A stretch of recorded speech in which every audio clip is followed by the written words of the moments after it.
Hello, we are transmitting to you from our present, which we can only assume is your distant past, the turbulent time that was the early 21st century. Fearing the great cataclysm that will surely befall our civilization, we began this monumental reference of strange and obscure human knowledge. These recordings represent our attempt to compile and preserve wonders and esoterica that would otherwise be lost. Whether you're listening from an advanced civilization or have just reinvented the technology to decrypt our transmissions, this is our legacy to you. This is our time capsule. This is the Omnibus.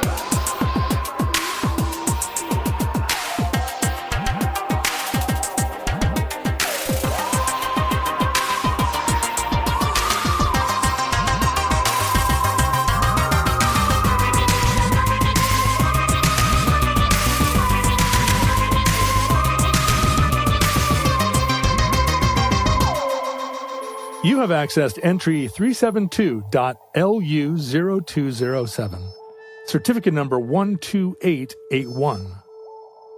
Doorbell. Would you be interested in a hairbrush? Would you be interested in a hairbrush? Hello, Lisa Lane. Welcome to the program. So glad to be here, John Roderick. It's a delight. Thanks for having me.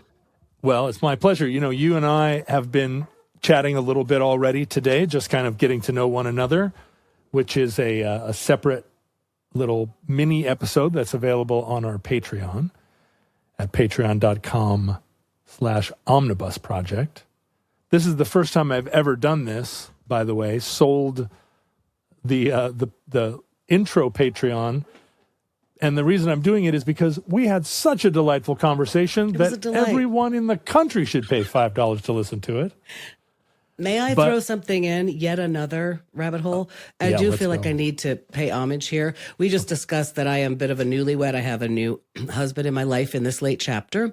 And one of the very first reasons that I knew, hey, this is a good guy, is that upon hearing about the Bean Dad controversy, and he doesn't listen to my same podcasts, but he heard about it and he knew I was a fan and he just kind of heard about it. I think he heard about it elsewhere. And I was like, hey, I know that guy. Like, parasympathetically, he became a $5 a month subscriber to whatever it was that you were doing at the time, just on principle. Wow. That you were being raked through the coals for being a good father. And so I went, you know what? I think I like this guy. So shout out to my new man, Joe, and Patreon subscribers. Wow. Well, and I feel like maybe your relationship isn't the only one that came together as a function of my Patreon. I think I bring lovers together. And that's really worth $5 a month, is it not?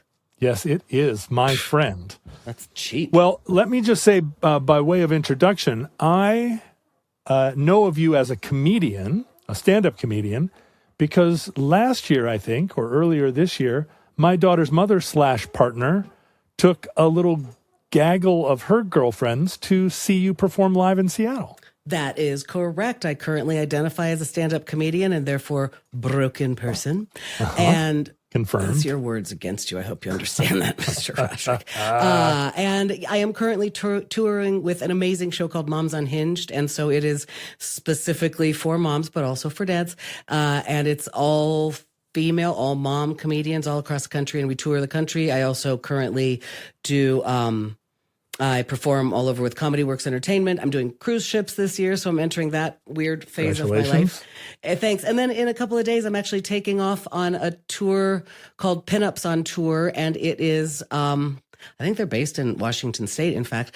And it's a little kind of mini USO style tour for veterans and entertainment for vets and whatnot. And I'll be touring the Rocky Mountain West for a little bit with them. So yeah, that is exactly where I got to meet your daughter's mother, and it was awesome. So when you say pinups on tour, that sounds kind of like that scene in Apocalypse Now where the Playboy bunnies jump out of a helicopter. Is that what you're talking about? I mean, in this day and age, who can frickin' tell, I guess? It's not what it seemed like when I signed up for it a year ago. You know, it really, I think more in, well, I just realized at my advanced age, perhaps it is more like, didn't in MASH Colonel Potter fall in love for a moment with like an old broad who's kind of a Yeah. sassy old broad who is That's like right, a former, sassy old broad. I think that's it. I think I am that function. And this is a tour where there's younger women like playing ukulele and singing and flowers in their hair, and they're doing it's so cute. And then I think I'm going to come up there and sling some old broad jokes. Yes, old broad jokes. Are you kidding me? That's the best. Hey, and it's true. That's my shtick. You want to talk about chin hairs? That's my jam. I mean, everybody I know who is on their menopause journey. Yeah. One of the big benefits of being on a menopause journey, it seems like, is this tremendous feeling of not giving any cares ever again anymore. And the number of people around me who have stopped giving cares is a little unsettling. I'm like, hey, why don't you guys keep giving some cares? Who and gives she doesn't no cares. give any cares. I'm the only one left that's given cares. You are. Thanks for holding the ship together. It feels like you're keeping it together. Once again. And you know who's not getting thanked for their service? Me, again. That's right. Once again, it's the white men that never get any acknowledgement. No, it's true. The menopause is the joke factory that just keeps giving. Anyway, so that is what I'm doing as a stand-up comedian. But yes, thanks to that was fun. And touring with Moms Unhinged is amazing, and it truly is. It's almost all women in the audience, but as I say, men are welcome. We're not men bashers, but it's an amazing experience to be up there in another one of so we're about 30 mom comedians across the country, and another one of our comedians said something about it's like there's just a step you don't have to translate. You know, I mean, I came up doing stand up in Denver, Colorado at bars like the Lion's Lair at 2:00 in the morning, and not often the only woman in the room. Not to be you should have to introduce it. yourself a couple of times. Can you imagine? And if I'm talking about menopause, I mean, it's a lot of like, gentlemen, don't look away. Don't be grossed out. This is what your mother has to go through.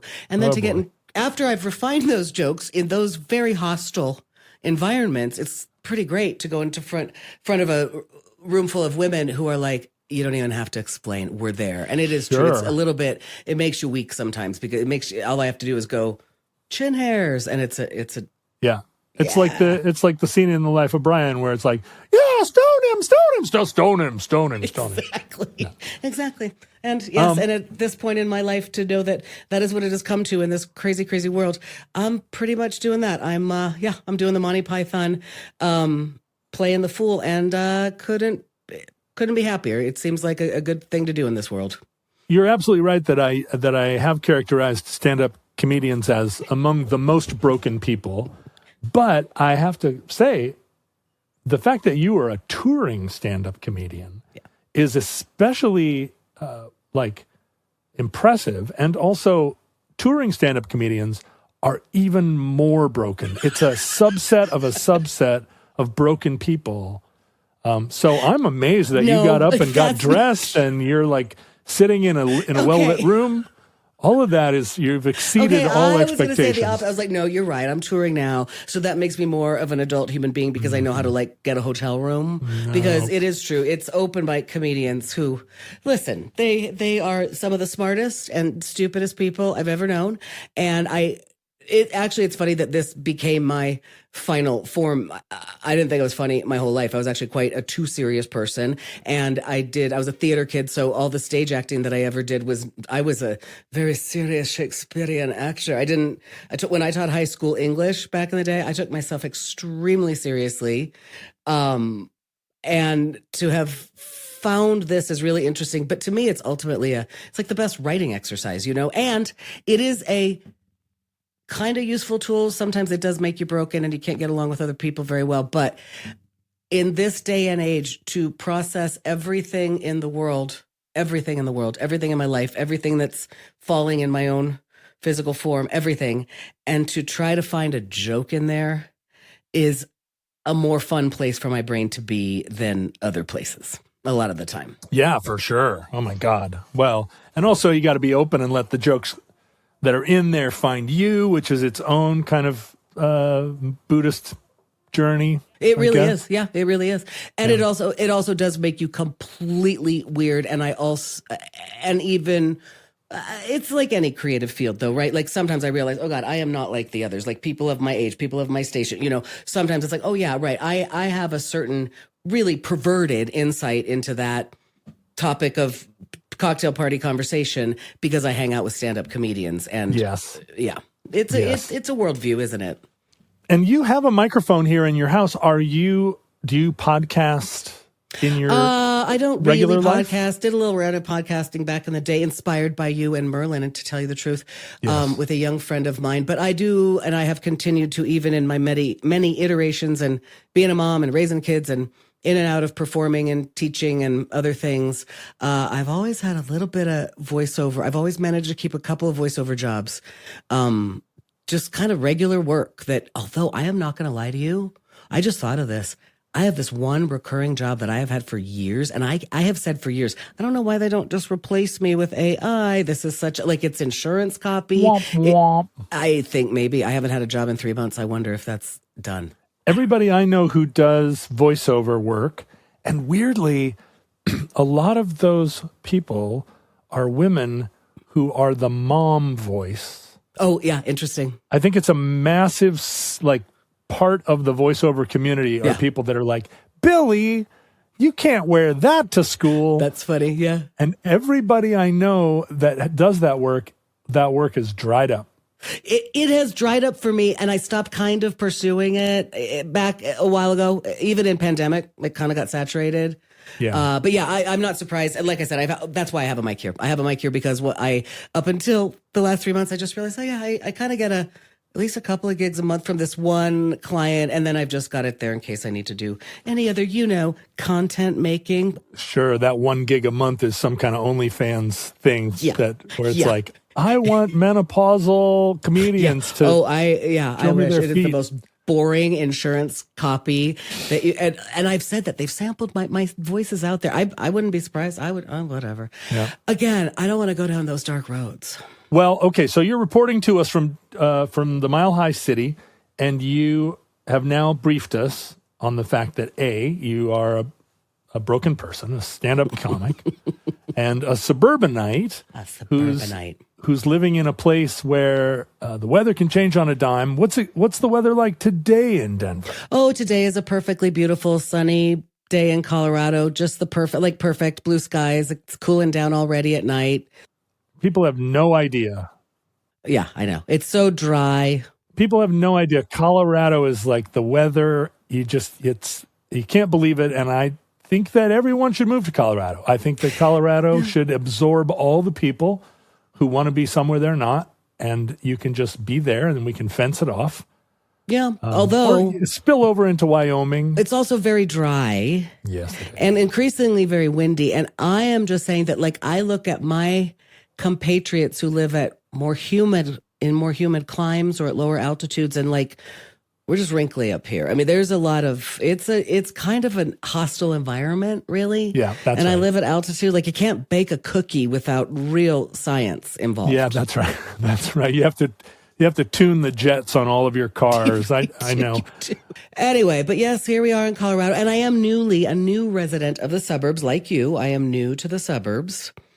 Plays into our topic. Well, why don't you should I ask you the there? leading question, John? Yes, I think you should. I'm okay. ready.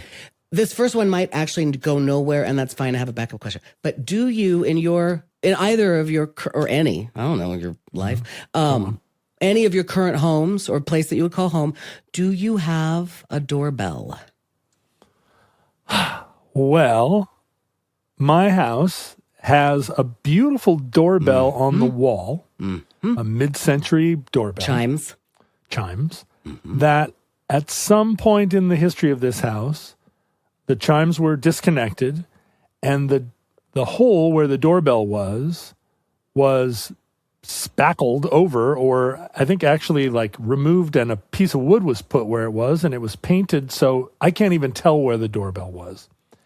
And the doorbell itself, I really wish I could hear, but when I talked to the electricians and the guys working on the house, they were like, yeah, we'll get around to that, but that's like a lot of trouble. And so they never did. And then my mom, problem solver that she is, bought me a battery-powered doorbell where the doorbell plugs into the wall inside the house, and then the button has a AAA battery and is screwed into the outside by the where a doorbell would be. And it worked for a while. Bong bong. But then the battery died, or I don't know. And with something that came one, unplugged. did you have a receiver indoors, like you could place it somewhere and hear it elsewhere in the home? Yes. It was just that little thing. But it was just one little system of its own. Yeah, that's right. And And within the range choose, of a AAA battery. And the thing about my mom that I've learned is that when she's going to buy something, she doesn't go Google, like, what's the best version of this? What she does, it's very much like my dad. She's at the cash register at Lowe's, and she sees it, and she's like, that's perfect. So it was not the premium one. But what I've noticed is when the doorbell stopped working, I was fine with it. The problem is that there's a doorbell outside, a button. Oh. And so all the salespeople and my daughter's friends that come for play dates and people that are coming to work on the house, they push it and then stand there like a dozy cow. They don't hear a doorbell go off in the house, but that's not part of their reality. If it were me, I would push the doorbell, hear nothing, try it again, hear nothing, and assume, the doorbell doesn't work. But that's not what is happening. Most people would think they're not home. They push the button, and there's no sound of any kind. I'm sometimes right on the other side of the door. And can they see you? Well, it's a glass door, but it's a frosted glass door. I know, but can they sense you? Maybe they can sense you. If I stand in the shadows, though. Sure, I know. I feel you. And so I have. So basically, it's like a jackass filter. Yeah. If you come to the house and push the doorbell and it doesn't ring, it's the same to me as if you didn't come to the house. Sure. I mean, I I don't do anybody any favors. How often does it happen that somebody rings it, gets frustrated, it must be broken, and starts rapping on the door? Weirdly, almost never. Because that's what you would do. I would. I'd be like, dong, dong, dong, dong, dong. Okay. Hello? All of that is funny and very John Roderick coded. But this is the suburbs. And as you were saying, the suburbs have different rules. Yep. And I don't fully understand them. But, I worked for Ralph Nader in the late 80s. This is my second question. Yeah, and I canvassed. Great. In the suburbs of Washington, D.C., in Maryland and Virginia, and in D.C. proper, and went and rang a lot of doorbells. And almost always someone answered the door and would let me stand there and talk to them about the Clean Air Act and politely nod and often as not give me $20. Yep. But if someone comes to my door and rings the doorbell, no crazy. Way. What are you doing? Assault. No chance. Who do you think you are? Assault. The hell are you doing here on my property?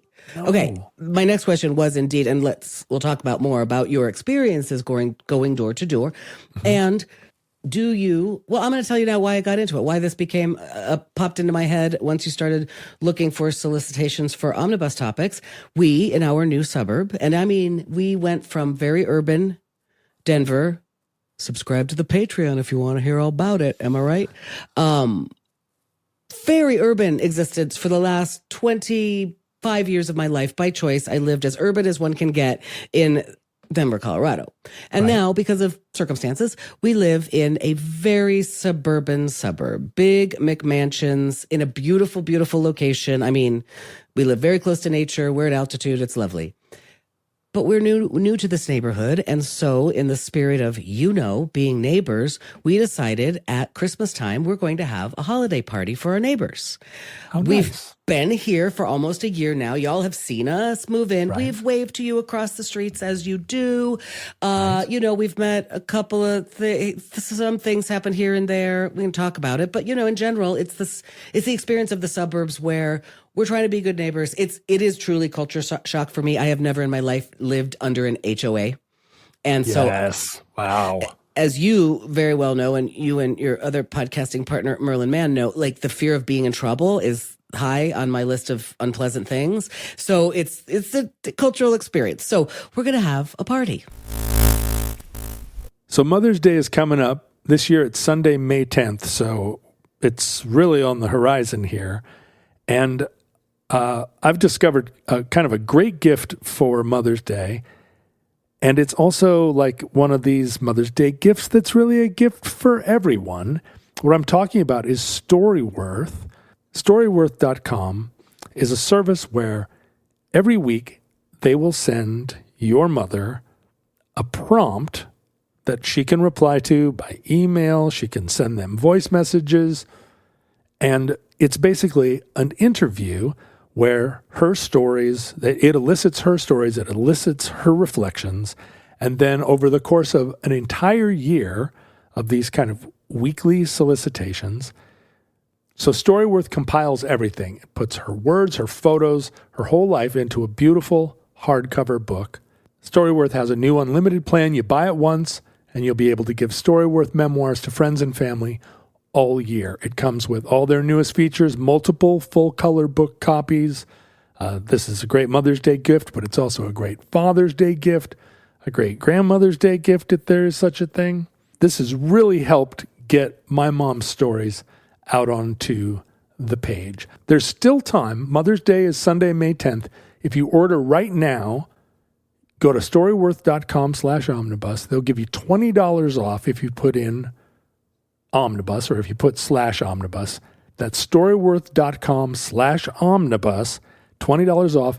Get it done now in time for Mother's Day. Storyworth.com/omnibus. Man, I am so fed up with my cell phone company, a cell phone company that I will not name. But the last time I went in there to do what seemed like a pretty simple task, the guy behind the counter was just mad upselling me. And I actually said really early in the conversation, hey, don't upsell me on this. I'm just trying to get this thing done. I want to get out of here.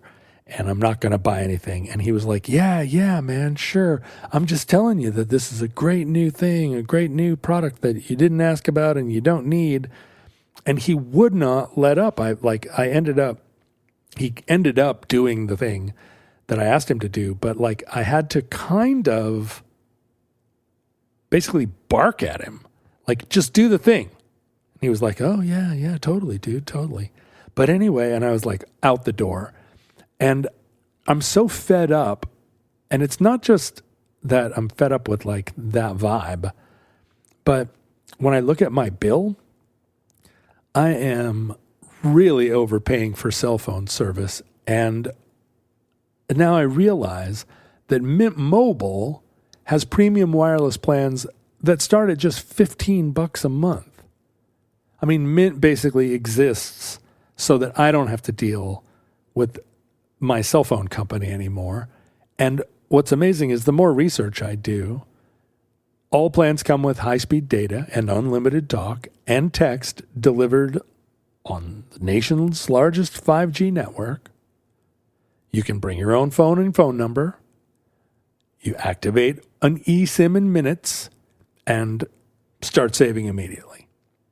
No long-term contracts, which has always been a pet peeve of mine. Basically no hassle. So it's right there. I can ditch overpriced wireless and get 3 months of premium wireless service from Mint Mobile for only $15 a month. I don't know what I've been doing this whole time. I mean, Mint Mobile's been sponsoring Omnibus for a long time, and like my daughter's friends talk about it. The solution's been laying there right in front of me. If you like your money like I like my money, Mint Mobile is for you and Mint Mobile is for me. So shop plans at mintmobile.com/omnibus. That's mintmobile.com/omnibus. Upfront payment of $45 for 3-month 5 gigabyte plan is required, which is equivalent to $15 a month. New customer offer for first 3 months only, then full price plan options available. Taxes and fees are extra. See Mint Mobile for details. Go to mintmobile.com/omnibus. But looking at you here, if anyone's watching on YouTube, they'd be able to see that the room you're in has a lavender wall. Yeah. And it has a lot of like exciting sort of decoration. And it makes me think that from the street, does your house have anything weird about it? Well, is there an octopus on your flagpole? So hard not to be soups weird, but we sure did pull up into our neighborhood with some pretty, maybe Beverly Hillbilly really coated vehicles. Like my sweet husband, who is he is a captain of a major American airline, so he can pick whatever he wants for a vehicle. And a year ago, because we knew we would be doing some moving of materials and furniture and stuff around here, he bought himself a 20-year-old Toyota Tacoma, which he then covered in Grateful Dead dancing bear stickers, because that's who he is. He's a wonderful human being and a unicorn. All right. So that's very who Denver. we are. Yeah. I know, except it's not very Castle Pines. But why didn't he get himself a fancy car? He just wanted that truck. He loves that truck. He loves that truck so very much. And partly because then he called up my younger son, who is in graduate school in Washington State, who bought when he was a teenager with his money that he earned commercial salmon fishing in Alaska for 2 summers. He bought himself maybe a Toyota Tacoma. I'm trying to think. It might even be as old as this child is himself. I can't remember. And, it's one of the consulted George, and George is like, yeah, if it's got 200,000, it'll go 300. And he can work on it himself. But your son also bought a Toyota Tacoma? Mm-hmm. And it's his love. And he's keeping it alive. I think it's also, my husband kind of vaguely likes to work on cars, not really, but like you can fix your own stuff. I think it's that. I think there's a little bit of that. I don't know. He loves it. He loves that truck. But so do we present weird? We are trying so hard not to, but I think we do, whether we mean to or not. Lisa, do you drive like an art car that has little figurines glued on the dashboard by any chance? That would be in violation of my HOA. No, I don't find vehicles interesting at all, so I don't decorate. But well, when I had 2 little boys growing up and I had to drive a minivan, I did have magnets custom made that had the Batman logo for the sides. That I did do that. That was worth it. Because that was, again, trying not to lean into the suburbia of it all. No, the truth is that's the other car that we do park regularly, and we're doing so much work in our house all the time that we don't really park in the garage. No, I have a 2010 Nissan Cube. And it's bright red, and it looks like a clown car. So actually, yeah. Bomp, bomp. I do drive a comedy car, but I didn't mean to. It's a really great car. I've had it for that many years, and it just doesn't die, but we don't care about cars. Anyway, so we're trying to be good neighbors. You got to put ground effects on that Nissan Cube. Do I? Yeah, I think that your neighbors would just be like, we're definitely going to their Christmas party.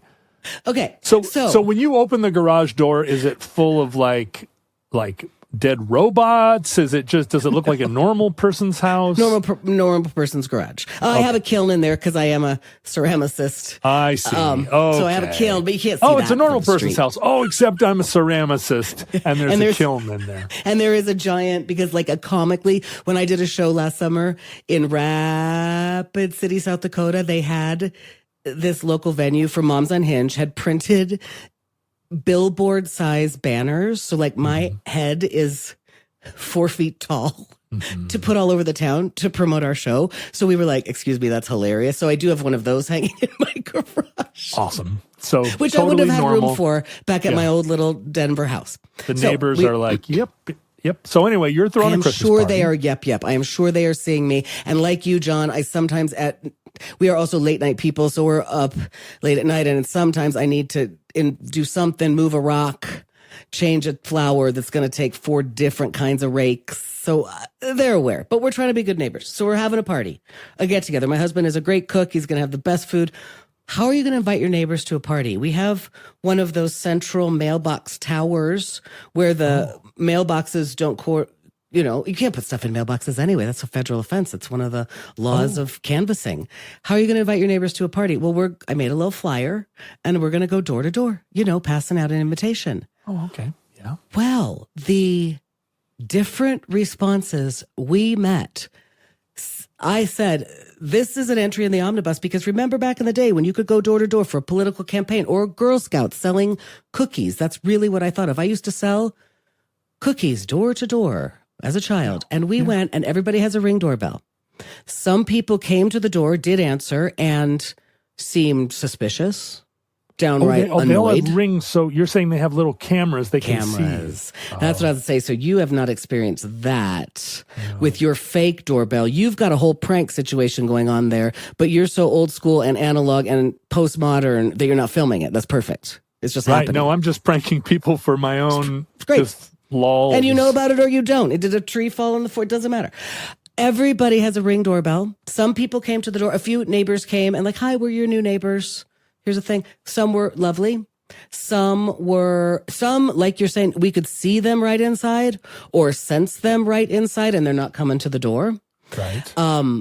Some video doorbells nowadays, I don't know if you're aware, I was not, talk to you. They say, hello. If you're delivering a package, please drop it. If you would like to leave a video message, do it now. Whoa, a video message? Yeah. So they were like, hi, we're your new neighbors, having a little party. Hope you could come. It was also snowing because it was December in Castle Pines, Colorado.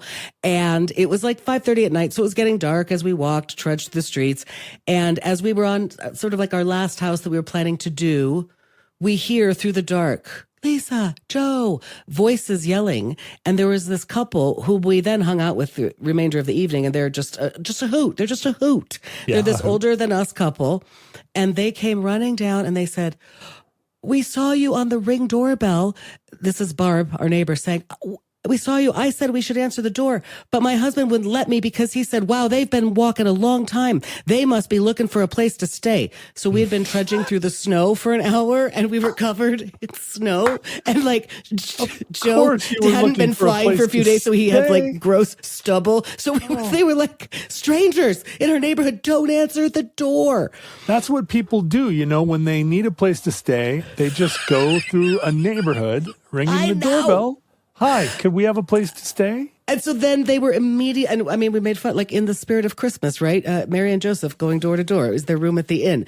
And in December, okay, so even if you did think that it was somebody in need, so your response was, don't answer the door.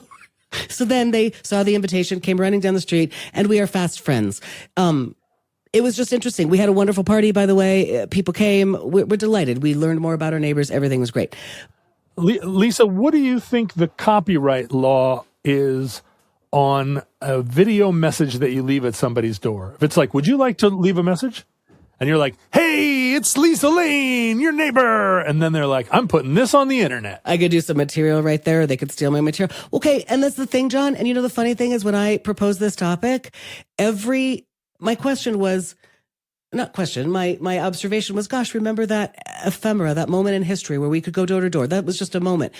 And then to think about why it changed, it doesn't go to any good places. Because what you just said right there, I started thinking about Ring doorbells and all of this. Well, turns out, and we have learned since I've talked to Grant to come on this program, things have happened in the world, in the news, in the zeitgeist, that that is a question of what happens to that and who's recording it and do they have permission and are they signed up or subscribed to us? What does happen to my image and likeness when I tell a joke on your Ring? What becomes of it? Who owns it? And it goes into icky places. I mean, the truth is so anyway, that was my first instinct was like, gosh, remember that? Remember back to the days of door to door. It never occurred to me that the doorbell is one of those things like the doorknob or the electric can opener, honestly, where I don't think it ever occurred to me that these were things that there weren't always, right? I guess there was like a little bell on a string, ding, ding, ding, ding. Yes, indeed. But like, when was the first? It's not actually logical even that a bell would be the thing you would use to signal that you had arrived. So then I did that little dive, and you and Ken on the Omnibus have previously talked about the history of buttons. Mm-hmm. And very quickly in that discussion, once you get to the electric circuit button, that becomes a doorbell really quickly. That's a thing you do in 7th grade shop class, right? Right. Hook up a little doorbell. And so I did. I looked at the history of doorbells. And indeed, yes, there was the habit of rapping. There's knocking on the door, not hip hopping. And then there is the other question that I find interesting once I started thinking about doorbell culture. Cops never ring the doorbell. Cops don't ring the doorbell? I don't think so. I think in general, I mean, I suppose if a cop is coming truly just to like canvass you or ask a question, but in general, if somebody's there, are you home? You know, if it's an urgent, if it's somebody doing a wellness check, I think in general, it's, you know, knocking on the door, I think still, even after all of the doorbell technology, feels like the more urgent way. But then to your point, so the doorbell was invented along with electricity. Same timing. It was one of the first relay switches. And yes, indeed, it replaced, as you say, right? Knocking was one way. There are cultures in the world today where they don't have doors. So how do you greet yourself? There's a call. There's a something if you're living in a hut or whatever, right? And so knocking was the first thing. And then doors, as you say, you and Ken also have done some diving into bells here and there. The door and the technology of the doorbell also signifies wealth and prosperity. You know, having a door that you can ring for, a bell that you can ring for a servant, and then having a house big enough that you need a bell to ring. It's not just a knock on the door. Aha, right. A knock on the door wouldn't be sufficient to carry up the stairs. And then with electric doorbells, indeed, or your fake electric button doorbell, you know, having a receiver, you might have to have several receivers throughout the house, that kind of thing. If I were down here in the bunker, and even if the doorbell worked, I mean, the bunker over here, not the bunker that I'm recording in, but the other bunker, the actual bunker. Well, if you still cared about, I think that what I would submit is that if we still cared about doorbell culture, you would have a receiver or whatever installed there so that indeed you could be aware. And I think that most people today, by the way, John, we have a doorbell camera and we inherited this system from the previous owner, but in a cupboard somewhere is one we're supposed to install outside. Like we have more than one camera installed on our home for security, of course. And I had that back in my urban place in Denver. Now I just use it to watch baby deer coming in eating my yucca. Oh, wait a minute. But you don't watch your neighbors walking around? You sure can. You sure can. Now, let me ask you this about a Ring camera doorbell. If you walk up to a house that has a Ring camera doorbell and you don't push it, you knock like a cop. Does the camera still record? Yes. In fact, when we were looking for this house, so you have not been in looking for a house in these. That's interesting how quickly this has changed. When we just went through the process of buying this house within the last year and a half versus 7 years ago when I bought my little house, our realtor is very much aware. If you're on the front porch of any home and you're starting to say anything, I like it, I don't like, shh, assume there are Ring doorbells recording everything you say, whether you ring that doorbell or not. And ours is like that too. We've turned it off because it's too annoying, but it will trip for motion in the yard. I remember when Los Angeles was on fire, a lot of the most dramatic footage was people's doorbells. Yes. And back even when I lived in the city, I had a little video doorbell, different system, but I had a video doorbell. And more than once, the police asked if I had footage for crimes happening. Crime. Oh, right. Yeah. Do you have that? So, a couple of weeks ago, I was a guest on the local public radio station, and we talk about the news of the day. Or I'm sorry, it's news of the week. It's a little panel, and sometimes I'm included, journalists and that type of people. And we had a sitting city council person in our little coffee klatch talking about the news. And one of the news topics was the city of Seattle was talking about putting a few traffic cameras in a neighborhood that didn't have them, or expanding the traffic camera program to the effect of 5 cameras, something like that. And there was, of course, it's Seattle, so there was all this pushback, surveillance state, kind of pushback. And a lot of people pointing out that maybe this is footage that ICE could subpoena. And this was, all part of this police state thing. And we were talking about it, and I said, this feels like we're fighting the last war here. Because you're worried about the surveillance state of like 5 traffic cameras pointed at intersections when there's a freaking video camera on everything now.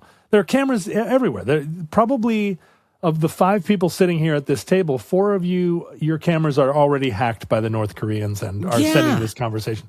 So it doesn't feel anymore like I'm not particularly worried about the city of Seattle being big tech. I'm worried that you can't talk to your real estate agent anymore about what a dump this house is. Yep. Because because everything is talking all the time. And what I'm really, and then it happened while all of this is happening. After I knew I was scheduled to talk with you about this, there was a Super Bowl ad about the Ring doorbell, and it was a puppy finder. It was, I have these notes, I'm not saying it right, but it was, there was a feature from the Amazon sponsored Ring doorbell that was like, lost puppy, our doorbells are automatically taking pictures of all the dogs in your neighborhood. And it was this feel good commercial. And I sat there, go Seahawks. But I sat there and only watched the ads and went, whoa. So we're saying thumbs up to surveillance culture because it finds puppies. Like the next day that ad was pulled and Amazon got in big trouble and Ring Doorbell has had to walk a bunch of stuff back, including breaking up with the Flock cameras that are exactly what you're talking about. Let's put 5 of these in our little neighborhood out here. It can help us with traffic stops and crime and the surveillance state. So all of this is like happening right around us. And again, going to kind of ugly places. But what I really worry about, John, is what has become of singing telegrams? Okay. Like showing up on somebody's front porch with a surprise. And B, what are the young people?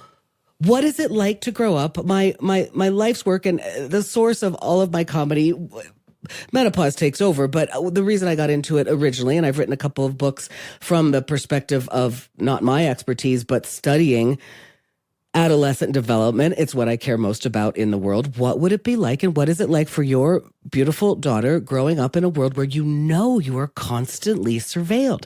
And up until, anyway, recently, we don't, as in this country, we don't probably equate it with like a big brother or a government or a big overbearing. It's just, we just know, like say somebody's filming every single thing. Can't talk to your realtor, can't TP a house, can't sneak out at night. What is it like to grow up knowing you are constantly on camera? I mean, I want to go back to the singing telegram question because that does seem to be maybe the more salient of the two that you're asking. I was wondering why I haven't gotten one in a long time.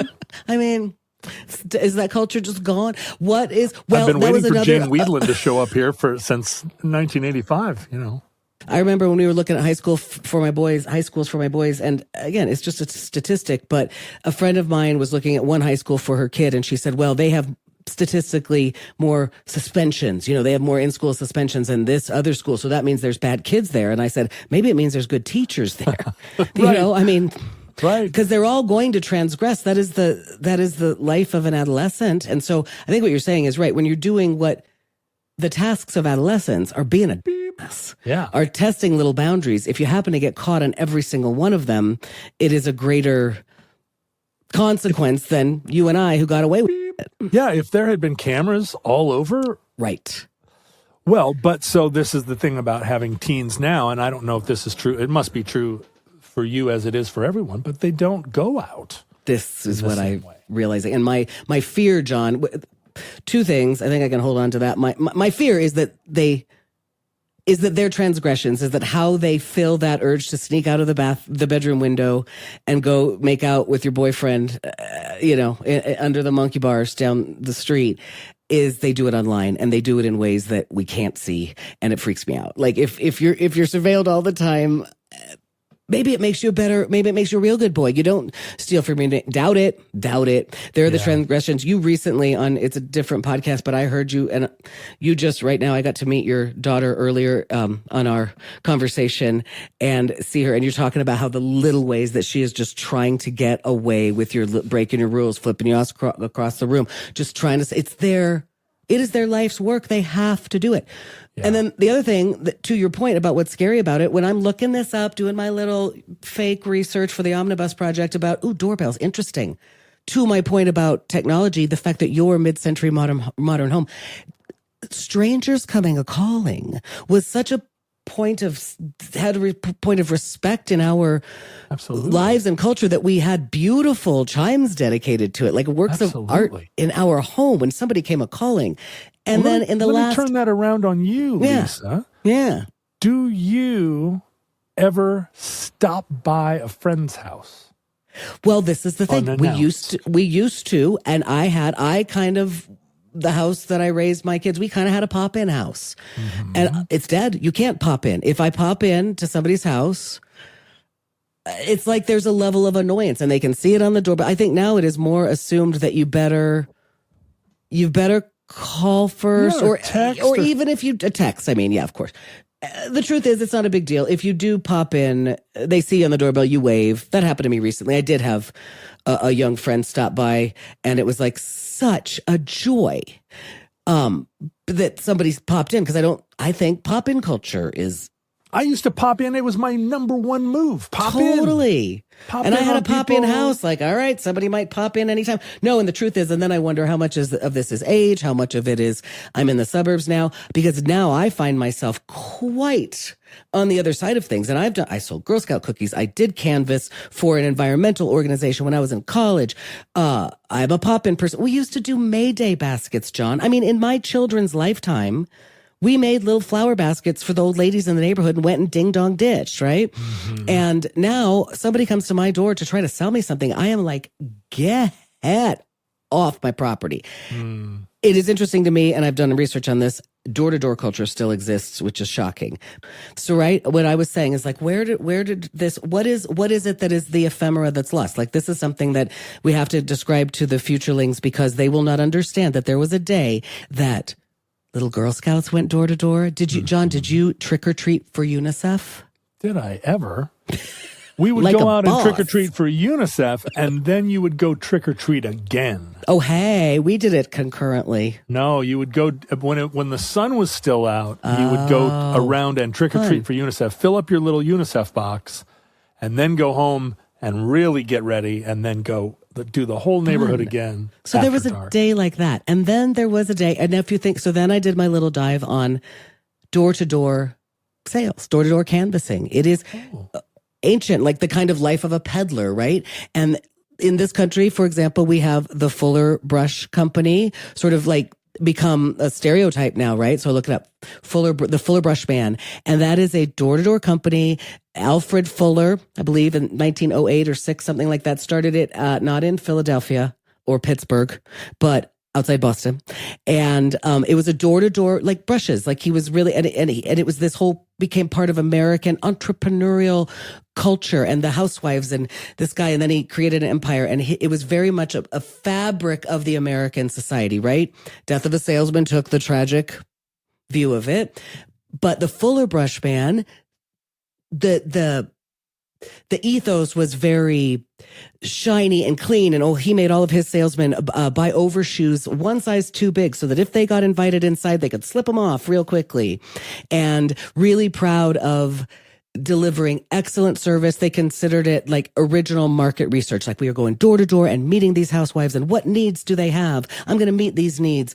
Very proud of like just solid integrity and if not a lifetime guarantee, a 5-year guarantee on a hairbrush. Oh, so they were hairbrushes? I always wondered what the brushes were, like dog brushes, shoe brushes? Cleaning brushes were the first, and we're talking like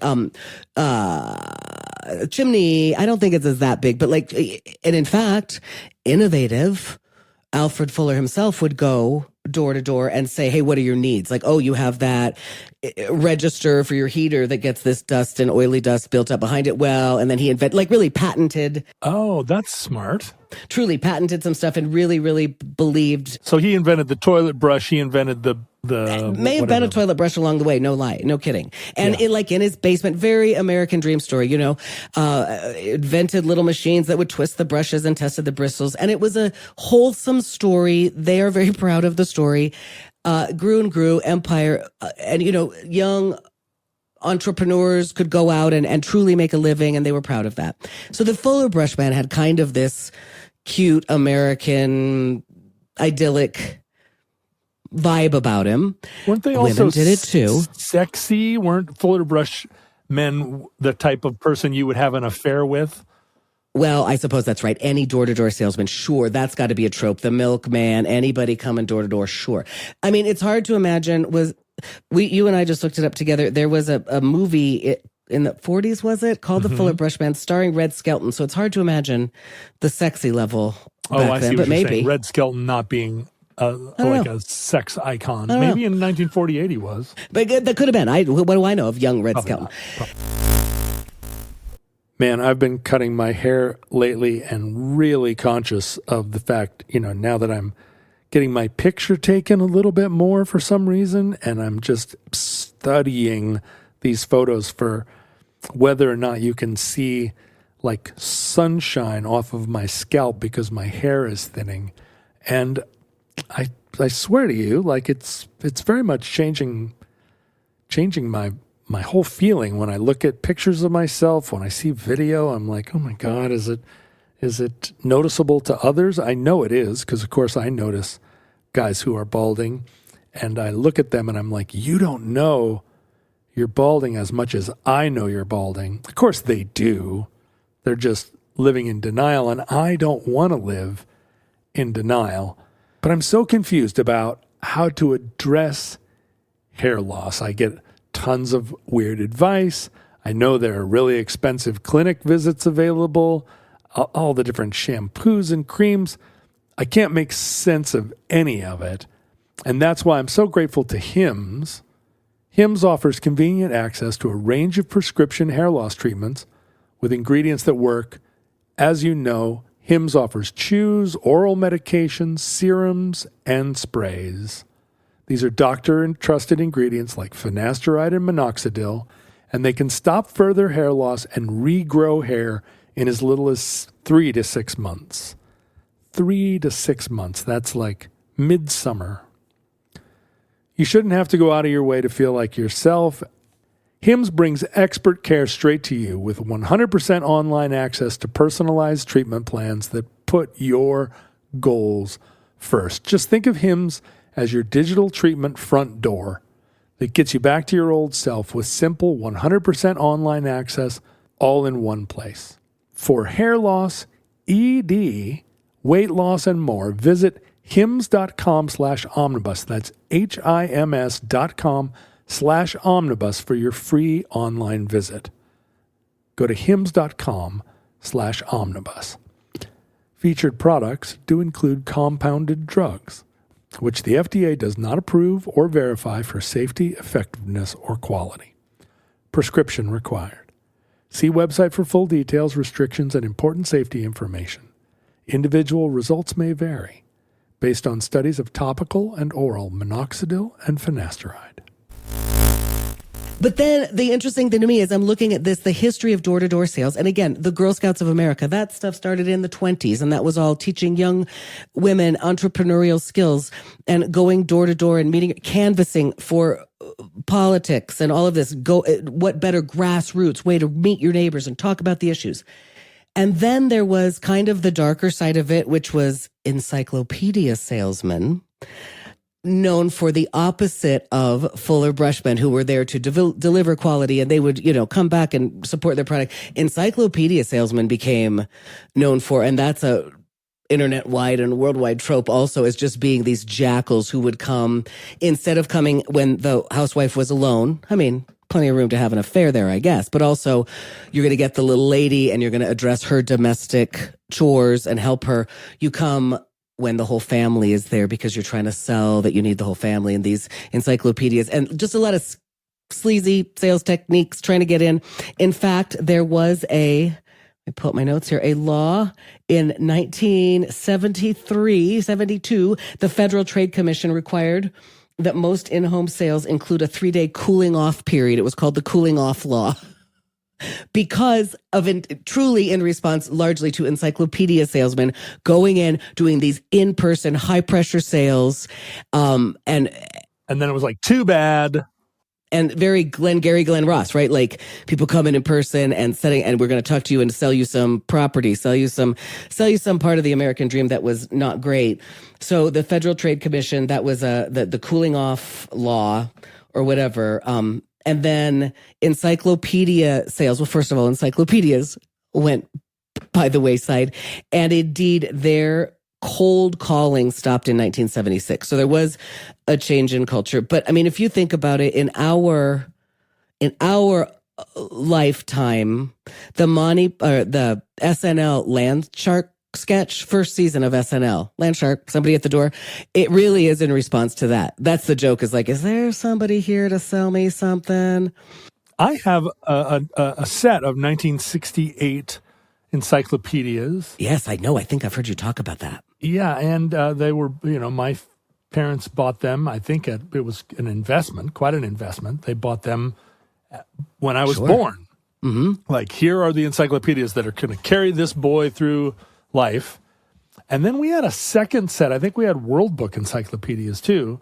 Wow, fancy. Yeah, I know. We just had a whole shelf of encyclopedias, but I never asked whether they bought them from a salesperson or whether, I can't imagine they went to the showroom. I know. I don't know if that there were showrooms. I think encyclopedia sales were almost exclusively. In fact, I read something about it that, like, if you went to a bookstore and asked for an encyclopedia, they would refer you to your local sales guy. I don't think you could buy encyclopedias anywhere else. That's crazy. It's crazy. It's crazy. I'm going to actually text my mom while we're doing the show. Oh, please do. I can't wait. By the way, my mother spells her name the exact same way as your mother. She pronounces it differently, but how about that? Yeah, isn't that something? So we had canvassing and UNICEF. Now, the other thing is, I actually, in college, I had a horrible job because I was trying to go to acting school and do creative things. So, we all did. We had the McJobs. I actually called for an encyclopedia company and I think it was Ogden, Utah, like for a summer, and called and tried to set up the appointments for the traveling encyclopedia man. I was calling to, hey, can we set up an appointment so that you and your husband can receive him? And I remember just feeling real yucky about it. It didn't feel great. So even then it was no longer just like walk around a neighborhood with a briefcase. And 1978, the encyclopedia companies stopped, I think that's what I said, the cold calling. So then what it was, that they would have people like me in a little call center cold calling on the telephone to arrange an appointment. Well, what night would work for you? Can you imagine saying yes to that? Wow. How many people said yes? Okay, this is another thing I want to get ladies? To me, I just remember being so very profoundly depressed by that job that I couldn't do it for very long. And same with when I went canvassing door to door. But for this very episode, I started thinking about, so what personality does it take? Because even the Fuller Brush Man back in the day had to experience a certain percentage of rejection. What would it take? Like, and I did it as a little kid, and I don't think it was easy for me to go door to door selling Girl Scout cookies. No. UNICEF is easier with your friends. Did you ever do anything like that? Well, canvassing, was that easy for you to go and have those conversations? No, they made us sell raffle tickets. Okay. When I was a Cub Scout, and I think for the YMCA, and I hated it so much. I hated it. And I remember one time in particular, my mom was going to a furniture store, and she said, "Will you stand out front and sell raffle tickets while I'm in the store?"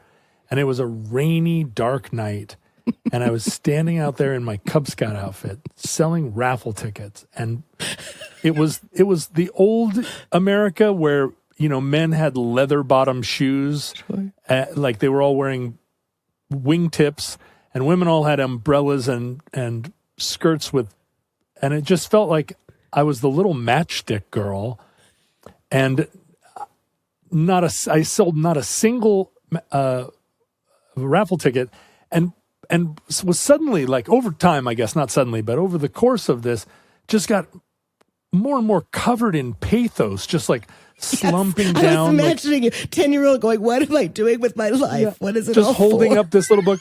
"Sir, would you like to buy a raffle ticket?" And they're just kidding me with their bamboo umbrellas canes. And newspapers. "Hello, wouldst thou buy a," and women just like, and it broke my heart. By the time my mom came out, I was just ruined. Okay, this is how I feel about it. And when I think back to it, every age of my life, this is how I feel about it. I still don't like barking on the streets to sell comedy tickets. And sometimes I have to suck it up and play the part, but I hate it. What does it take? Because, okay, so I called a friend of mine who is a door-to-door roofing guy. Oh, yeah, we get those. Uh-huh. And when I receive people like this, we get door-to-door roofing, siding, right, pest control, Windows. all of these. Yeah. I get, like, really, what are you doing here? If I were going to make an investment in windows for my house, I would be researching it online. We got the Google, bro. What are you doing? And they also don't usually, to me, start with good rhetoric. Like, I learned this as a canvasser. Like, I appreciate it when people don't BS me. So if you start with, hey, how's your day going, ma'am? Why do you care? Get out of here. I mean, I am so prone to, like, don't waste my time. My husband, on the other hand, he falls for it every time. He's like, I respect the hustle. Oh, he's signed up for pest control we don't need. No. So what is the percentage of suckers? And I asked this friend of mine, who is a grown man, a successful man. He doesn't truly go door to door anymore, but he still works in the industry. And he started after college doing door to door sales. So he's a roofing company's representative. And he told me how it works.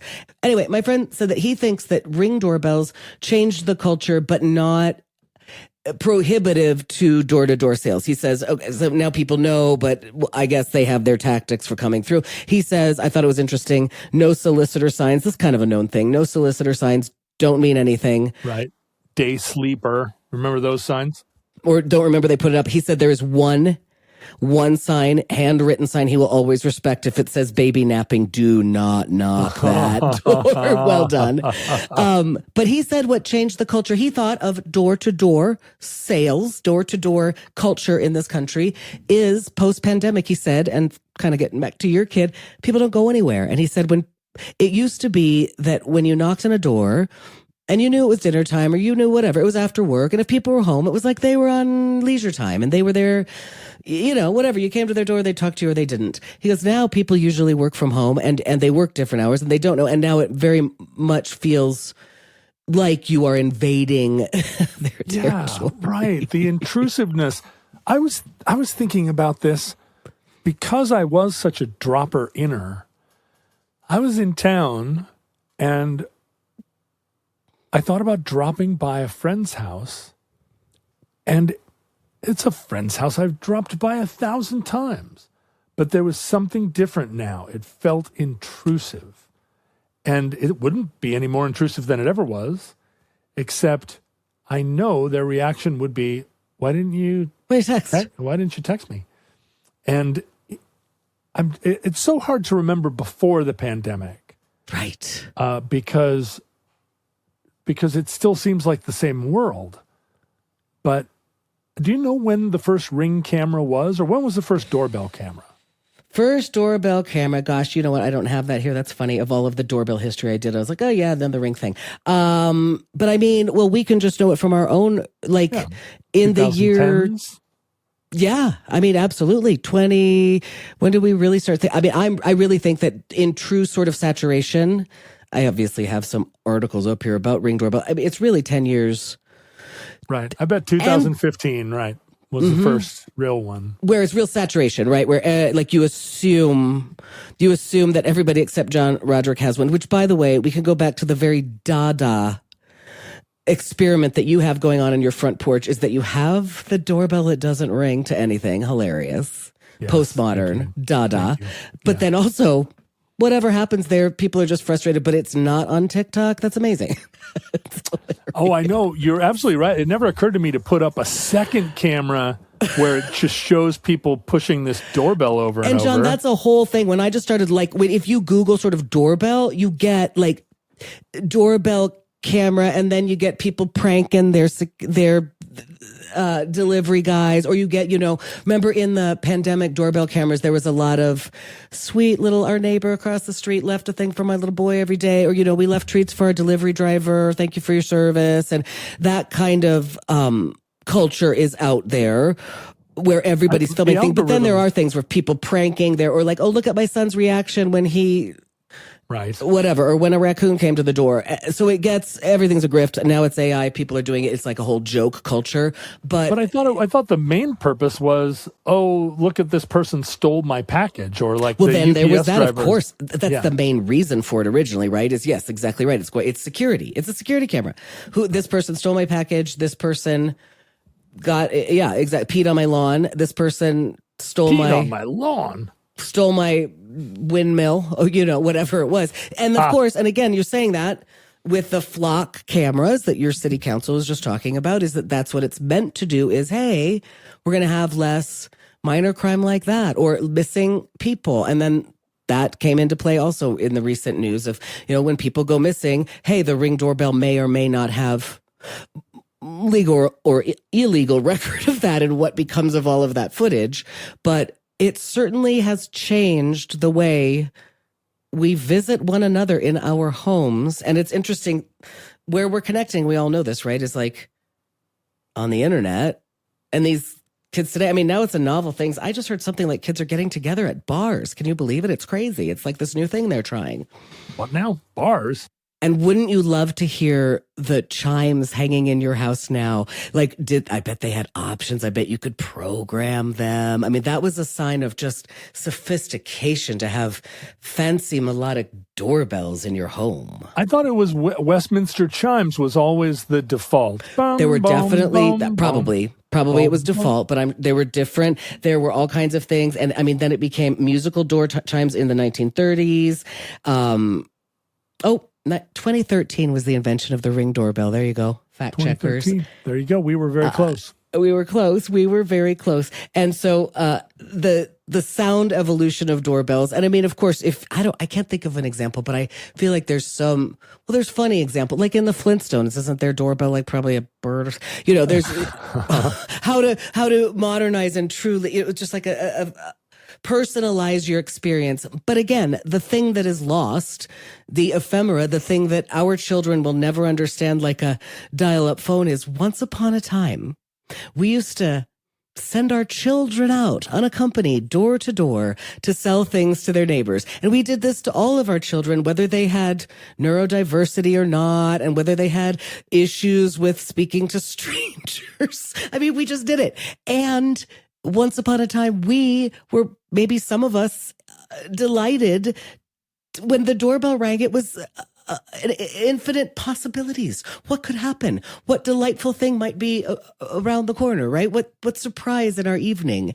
And that is something that I surely feel will be unknown to the futurelings, whatever form they may take. Yeah, it's true. It's true. And, I was just thinking here as we were talking, I feel like there was, if you look at like any kind of sitcom that was set in a New York apartment, sure, those doorbells were all like it was a buzzer.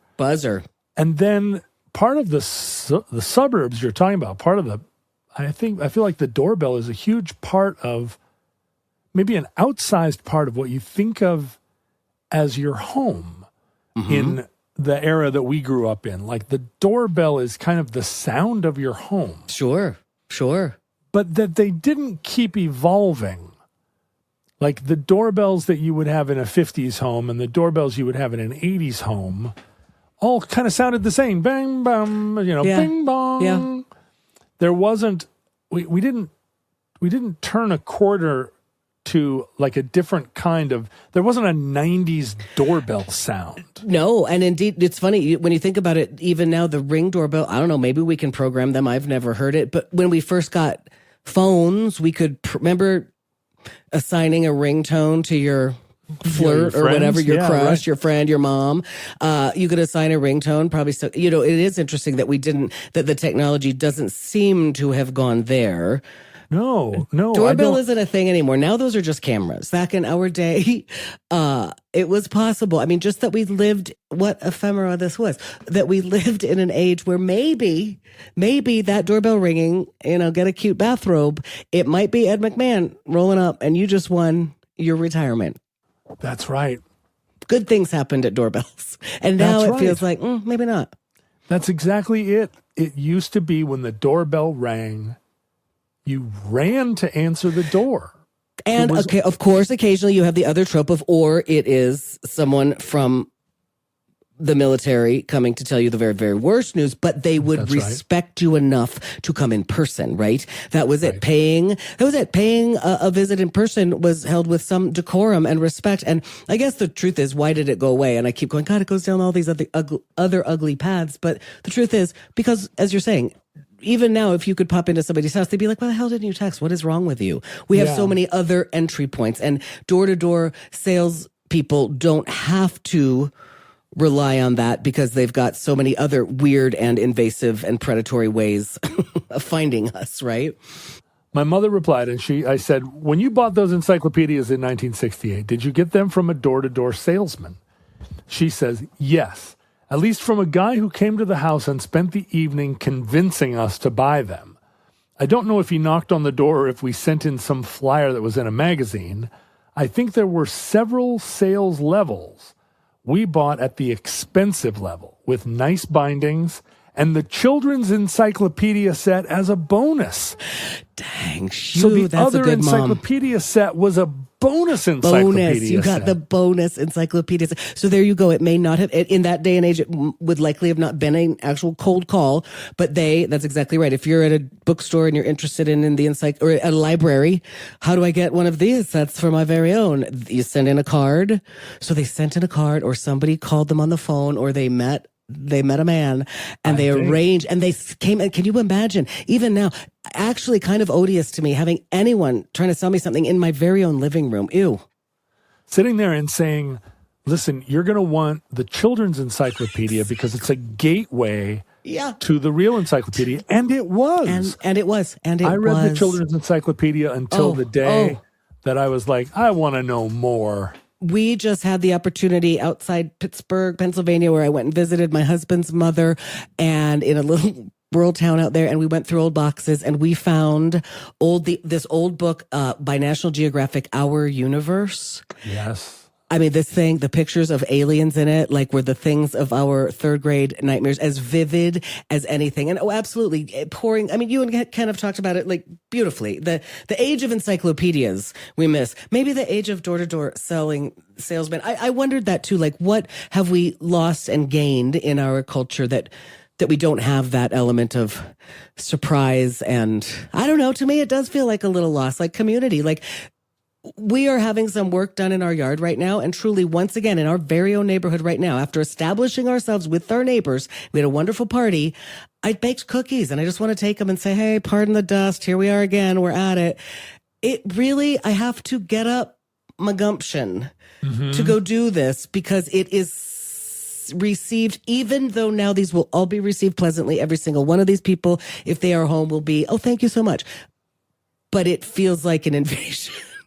I'm going to do an experiment. The next time my daughter and I are out driving around, I'm going to pop in. Do a pop in.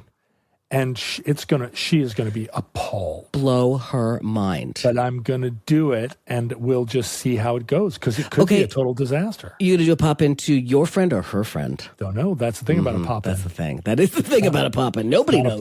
Could go any damn way. I'm going to be going along, and I'm going to be like, you know what? We know somebody that lives there. And she's going to go, whoa, whoa, whoa, whoa, whoa. We are not. It is not done. And it maybe isn't done, except that it is still interesting to me that those who are doing it, political canvassing is still a thing. There are laws about it. There are mores about it. There are best practices. I mean, it also gets you to mind space. When I was canvassing in college years, I remember, like, I had a theory that anybody who had columns as part of their suburban home architecture, forget it. I'm not going to get $20 from them. Or a circular driveway, nah, forget it. You know, you like rich people stay rich for a reason. I guess. Yeah, anyway, so I think that's it. It's a thing lost to the past, and we have gained and we have lost. But I just wonder, however, you're going to send a singing telegram again, and I do wonder how the youths are gonna, what it's like to grow up and just knowing you're constantly on camera. And that concludes Doorbells. Entry 372.LU0207. Certificate number 12881 in the omnibus. Futurelings, you know that social media is just anymore an opportunity to post Ring cameras capturing, people doing terrible, terrible pranks. Terrible things. City-destroying fires, or people stealing your packages, or in my case, increasingly, or going forward, it's going to be videos of people pressing my doorbell that doesn't do anything. That's what social media is good for. A good social experiment. There are two things that it's good for. One of them is watching this show and all other Omnibus 2.0 shows on YouTube at youtube.com/@theomnibusproject, and also socializing with other futurelings. Omnibus fans, and they're across a very broad spectrum of interesting people. Go to Reddit, go to Discord, Facebook, and just search for futurelings, and you'll find them there. Also, there are Omnibus Project social media accounts in all those places at Omnibus Project. You can email us at theomnibusproject@gmail.com. You can visit our website at omnibusproject.com and submit a proposal to do a show just like Lisa did today at omnibusproject.com/submit. And you can send us physical mail. Care of the Omnibus Project to 609 Southwest 150th Street, number 48084, Burien, Washington 98166-9998. And lastly, we have a very active Patreon community at patreon.com/omnibusproject. Lisa and I talked for about a half an hour before we did our Doorbells entry today, where she explained some very interesting things about her life and her living arrangements and her career, and it's a great little talk. So you can watch that and other sort of get to know me episodes, as well as listen to probably 6 years worth of addenda episodes featuring America's Smartest Boy, Ken Jennings. So go to patreon.com/omnibusproject and become a supporter of the show. Futurelings, from our vantage point in your distant past, we have no idea how long our civilization survived. We hope and pray that the catastrophe we fear may never come. If the worst comes soon, this recording, like all our recordings, may have been our final word. But if Providence allows, we wish you many goods and cheese, and hope to be back with you soon for another entry in the Omnibus.